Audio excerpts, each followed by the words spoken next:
था। 100 गाली जब तक नहीं देता पानी नहीं पीता था। है कि नहीं? 100 गाली जब तक नहीं देता पानी नहीं पीता था। इतना द्वेष करता था, इतना विरोध करता था। संबंध के प्रभाव से यदुवंशियों ने भगवान की प्राप्ति हुई उनको। जैसा जैसे जैसे भाव से भगवान को भजता है भक्त, भगवान उसी भाव से उसको प्राप्त होते हैं। गोपियों ने कामना वसात भजा, कंस ने भय के कारण भजा, है ना। जिस जिस भावना के साथ जिस जिस भक्त ने भगवान को भजा, भगवान उसी उसी भाव से उनको मिलते हैं। और देखो परीक्षित, और भगवान की तो ये घोषणा है ना, ये यथा माम प्रपद्यन्ते ताम तथैव भजाम्यहम्। भगवान गीता में कहते हैं जो मुझे जिस भाव से बसता है मैं उसी भाव में उसको प्राप्त होता हूं।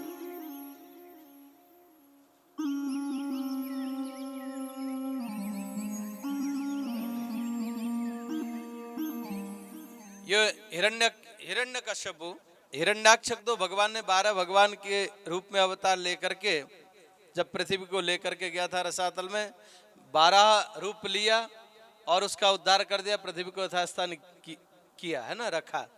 उसके बाद इस हिरण्याक्ष ने, हिरण्यकश्यपु ने कहा मेरे भाई के हत्यारे को मैं कभी छोड़ूंगा नहीं। अपने परिजनों को समझाया, विचार करता है कि जब तक मैं नारायण के रक्त से मेरे भाई को तिलांजलि नहीं दूंगा तब तक मैं चैन से नहीं बैठूंगा। रुधिरत प्रिय तरपस्य भ्रातरम्य गतव्यथः। जब तक मैं नारायण के रक्त से जलांजलि तिलांजलि नहीं दूंगा मैं चुपचाप नहीं बैठूंगा मेरे भाई के हत्यारे को। हिरण्यकशिपु कहता है। और आज भाई नारायण को सजा तो तब देगा जब अपने स्वयं शक्तिवान होगा। शक्तिवान बनने के लिए सज्जनों आज तपस्या करने के लिए चला गया मंदराचल पर्वत पर, और उसी पर्वत पर सज्जनों आज बृहस्पति, देवगुरु बृहस्पति जी महाराज तोते का रूप बना करके पहुंचे, जहां पर ये हिरण्यकशिपु ब्रह्मणे नमः कर रहा था, वहीं पर तोते का रूप बना करके बृहस्पति जी महाराज गए। ओम नमो नारायणाय, ओम नमो नारायणाय जैसे जाप करने लगे सज्जनों, आज हिरण्यकशिपु जगह बदल करके भी तपस्या करने की ओम ब्रह्मणे नमः करता है, वहीं सुख पहुंच जाते हैं। ओम नमो नारायणाय। आज ये नाम भगवान का सुनना भी पसंद नहीं करता सज्जनों, विचार करता है कि आज का मुहूर्त तो बड़ा बेकार है। वहां से पुनः अपने घर में आ गया। घर में आने के उपरांत सज्जनों जैसे कयादू ने देखा, उसकी पत्नी का नाम है कयादू, कयादू मैया ने देखा मेरे पति का आगमन हुआ है। ये कयादू सज्जनों भगवान की परम भक्ता हैं। आज कयादू ने कहा स्वामी आपकी तपस्या, आप तो शक्तिवान शक्ति संपन्न होने के लिए गए थे, क्या आपकी तपस्या पूर्ति हो गई? संपूर्ण बात बताई। बोले देवी ऐसे ऐसे मैं तपस्या कर रहा था, एक सुख आया और मैं जहाँ पर ब्रह्मणे नमः कहता हूँ वहीं पे ओम नमो नारायणाय, ओम नमो नारायणाय। अब तो बड़ी परम प्रसन्न हो गई कि आज मेरे पति के मुख से भगवान का नाम उच्चारण हो रहा है, गदगद हो गई। आज सज्जनों एन केन प्रकारेण, किसी भी प्रकार से गरम गरम फुलके सेक करके लाती थी।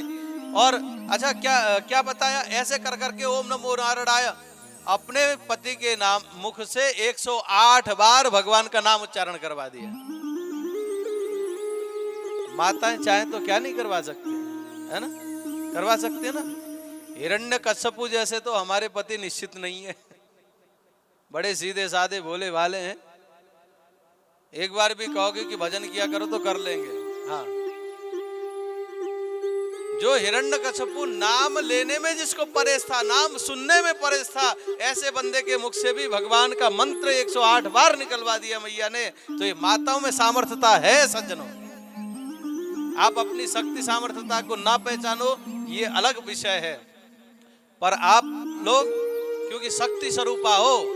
हाँ, हमारे सनातन धर्म में शक्ति की उपासना होती है, पूजा होती है, नवरात्र के रूप में शक्ति की उपासना है। आप सब शक्ति की अवतार हो, शक्ति स्वरूपा हो, भक्ति शक्ति स्वरूपा है हमारी माता बहने। हाँ, माता बहने चाहे कितने भी अपने बिगड़े हुए पति के कान पकड़ करके सही मार्ग पर लगा सकती हैं। और एक बात और निवेदन करना चाहूंगा, ध्यान देना, पुरुष वर्ग कभी ये घमंड ना करें कि घर चला रहे। घर को घर बनाने का श्रेय केवल और केवल हमारी मातृशक्ति को जाता है। पुरुष में वो औकात नहीं है जो घर को घर बना दे। हाँ,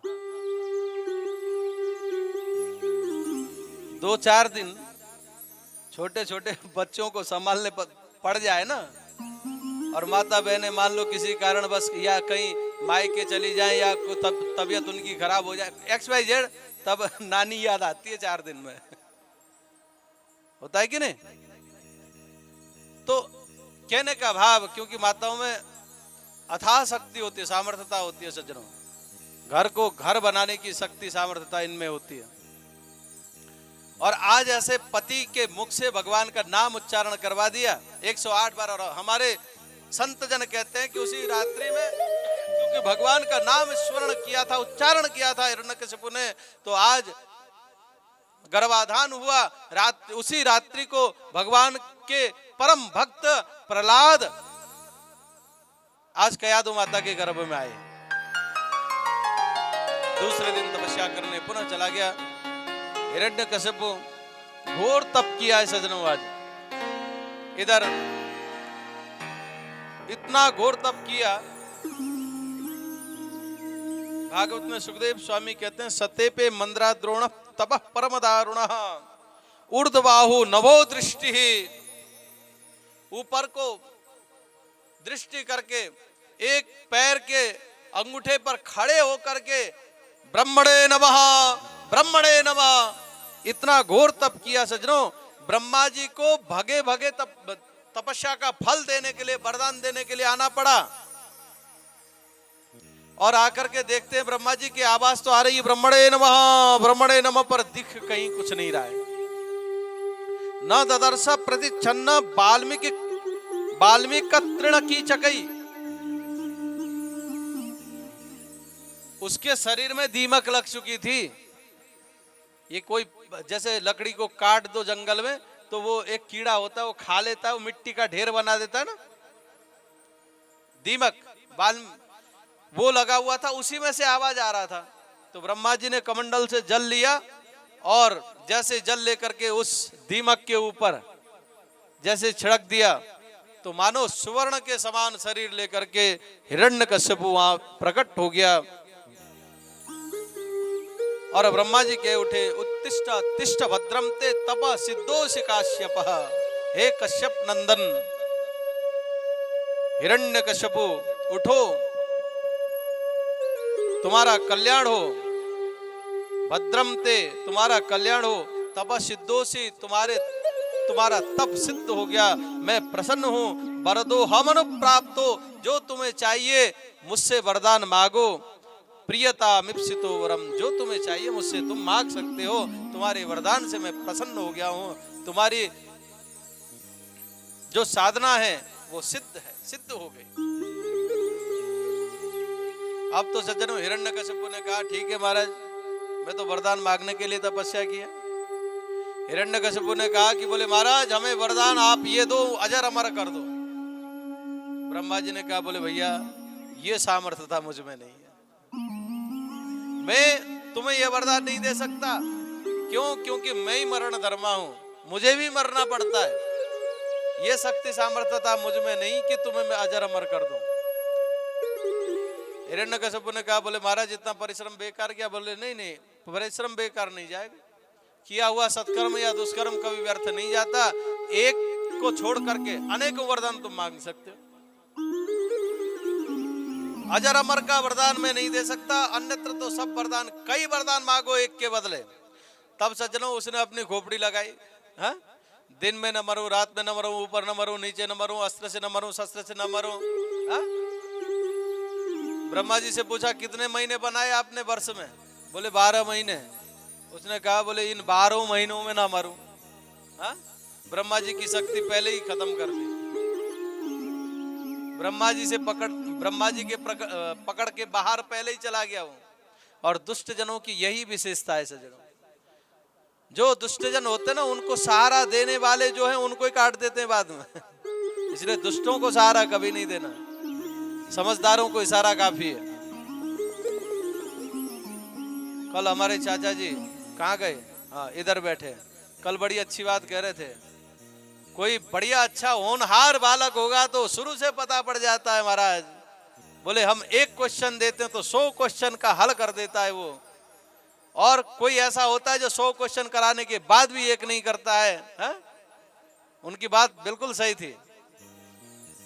तो समझदार आप सब हैं, दुष्टों का साथ कभी ना दें। हाँ। अब तो महाराज ब्रह्मा जी की जो सत्ता वहीं पर उसने खत्म कर दी। अब तो दिन में न मरूं, रात में न मरूं, हाँ? पशु से न मरूं, पक्षी से न मरूं, सब कुछ अपने आप को सज्जनों। भैया इन माइकों में इनमें ना थोड़ा मिठास दे दो, ऐसा कर्कश आवाज आ रही है, मेरी वाणी मुझे ही बुरी लग रही है। थोड़ा भले कम हो आवाज, कोई फर्क नहीं, एक मिठास जो ना जैसा मैं बोल रहा हूँ वैसा इसमें आ जाए बस, मुझे और चीनी डाल के नहीं चाहिए।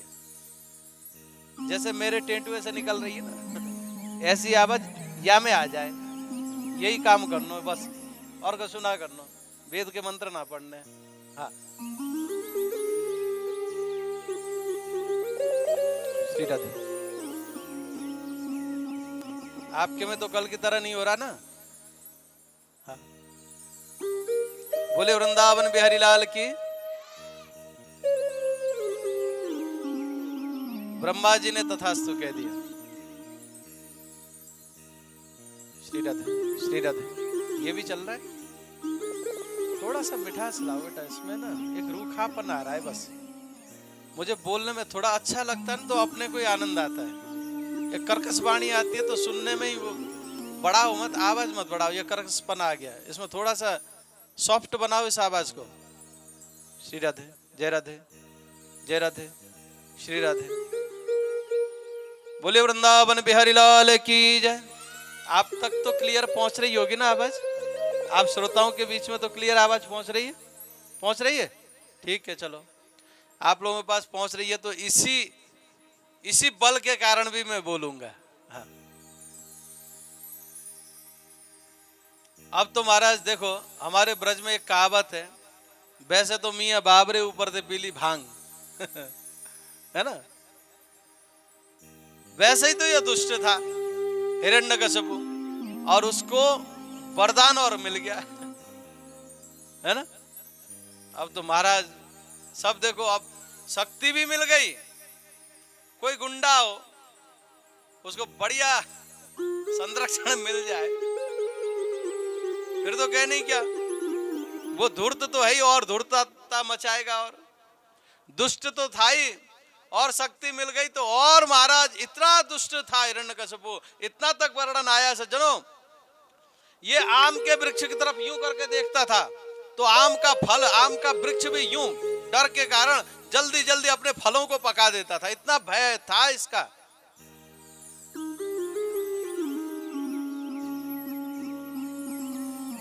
अब उधर सज्जनों इसके कई बालक हैं परंतु सबसे छोटे हैं प्रहलाद, और प्रहलाद गुणों में सबसे बड़े हैं सज्जनों।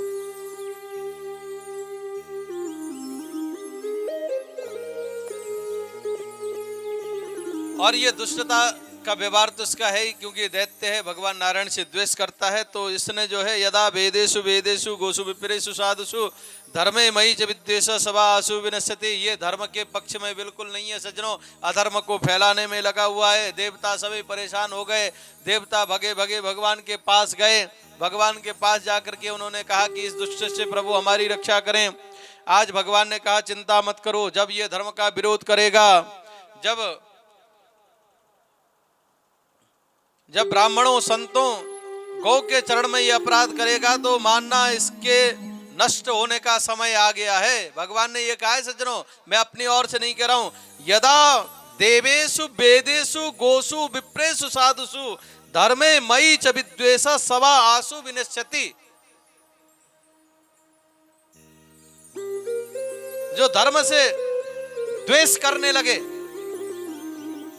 जो ब्राह्मणों से द्वेष करने लगे, जो संतों से द्वेष करने लगे, जो भगवत भक्तों से द्वेष करने लगे, गौ माता से द्वेष करने लगे, तो समझना धर्मे मई च विद्वेषा सवा आसु विनशति, उस जीव के नष्ट का समय बहुत जल्दी आ गया, ऐसा जानना।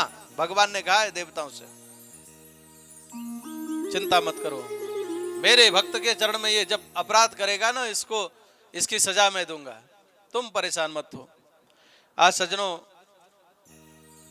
आए, देवता आए, उधर इसका जो छोटा पुत्र है प्रहलाद, प्रहलाद बचपन से ही भगवान के परम भक्त हैं, भगवान के नाम में मस्त रहते हैं। हिरण्यकशिपु ने अपने संडामर्क जो गुरुपुत्र हैं उनके पास पढ़ने के लिए इनको भेजा है, परंतु गुरुपुत्र कुछ पढ़ाते हैं, प्रहलाद जी